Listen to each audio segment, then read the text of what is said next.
Okay, hello. All right, first of all, sometimes people are like, were you drunk? Were you stoned? Which is none of your business. I am drinking some wine. Mostly it's just very late. But hey, it's none of your business. All you need to know is that I am entertaining myself by sharing my ideas with you. Okay, now somebody asked me recently, I've got a couple people talking to me. They have some very interesting ideas. I mean, I love this stuff, and as a result, I've thought about it a lot, and some of the things I've settled. In philosophy, you can't ask some questions and have them settled. I mean, for example, remember when I was younger seeing why Zeno's paradox was, yeah, he's right. How could that work? But, I found out the answer to that's obvious to me. I don't wonder about that. It's not puzzling at all anymore.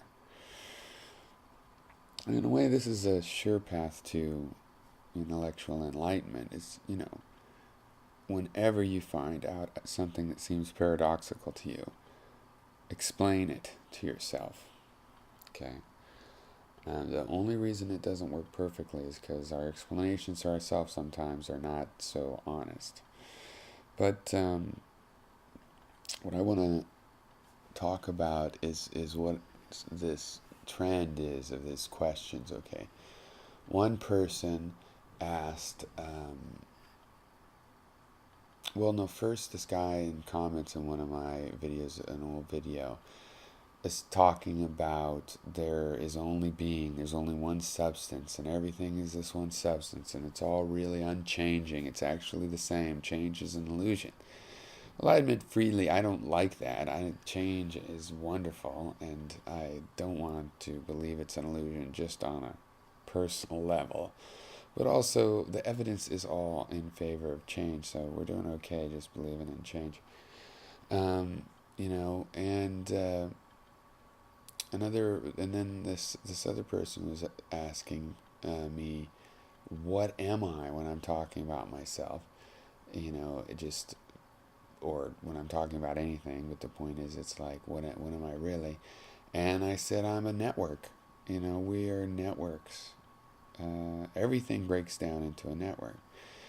And so, in another video, I was talking about inner and outer, or internal and external, in terms of what is an individual is whatever you can identify as individual. And if we want to talk more about what separates inner and outer, because I referred to criteria um, of connectivity internally and disconnectivity with an external environment. And what that is getting at is it's a definition for a network of things. So a network is really a group of nodes is how I think of it, but of entities that have a special connection. The network is within the context of whatever that special connection is, right? So, in a sense, we're all in a network in the whole universe because the laws of physics are our connection. We all share this basic connection of interacting, being compatible with the laws of physics, absorbing electromagnetic radiation or failing, but not just ignoring it. We're all interacting. So, on that sense, we are all a network.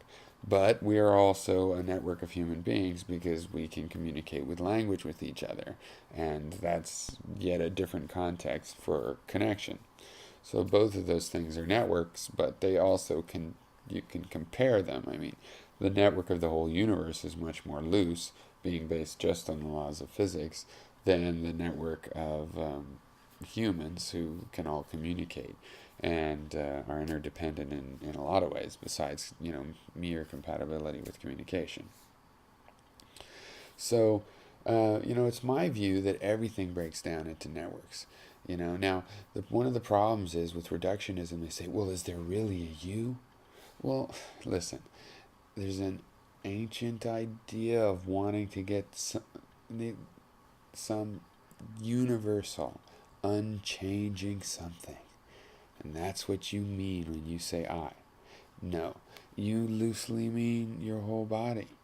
You know what I mean? You mean it all, and sometimes you mean just your brain, and sometimes you mean your, your heart, whatever. But really, in general, you loosely mean it all. It's not of some unchanging something. Our identity is in the network. It's in the wave. It's in the energy wave. That is this network, just vibrating and moving and having chemical reactions. It's somewhere in that. Just like the identity of an ocean wave is not the particles of water that it's made up of, but the energy transfer pattern of the wave itself, okay? We are doing the same kind of thing as a biochemical reaction, right? We're just a rolling biochemical reaction that has an identity as it's part of the conservation of energy, that we're sort of rolling along with a certain amount of energy in the system, and we leak some energy and we absorb some energy, but still there is an identifiable pattern when you have this energy, spent on the network. So now, I mean, the network that is our body, there's a lot of energy spent to keep that network cohesive. And if we lose a part of the body, it dies. It doesn't continue. So, so I fully expect that it's going to continue down, that everything's going to be a network. It's not to say that there aren't some limits and bounds to things. Maybe there will be some kind of a particle you can't break down, but I figure you probably will be able to break it down into energy and then some sort of subfield and subfield. That's my, that's what I suspect. It could end though, because I believe there are bounding conditions in the universe. We don't know what's on the other side, how fundamental a bound is. Like the whole old thing that maybe there's universes where you can't go slower than the speed of light. That barrier might be there, but still you can get right up to it from both sides. And I tend to think that the limits, there are limits, but they always yield to a further analysis that breaks them down into a part.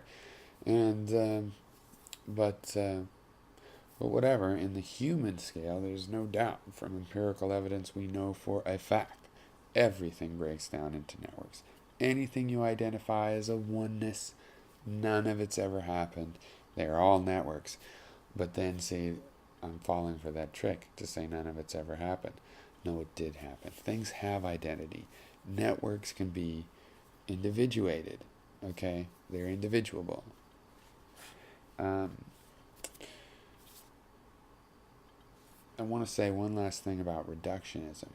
When you have, I'm a reductionist by practice, right? I like to reduce things to their parts.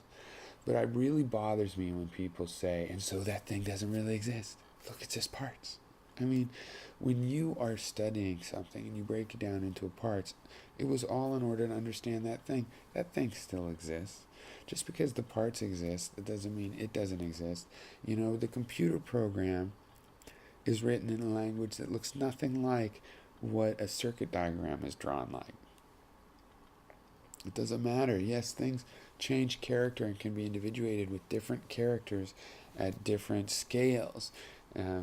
Parts have a kind of similarity with the thing that they're the whole of, but they also have profound differences. I mean, the liver might be made of organic chemicals and human DNA, but it's not really very much like a whole body. It's not very much like a brain, and yet it has similarities for those areas in which,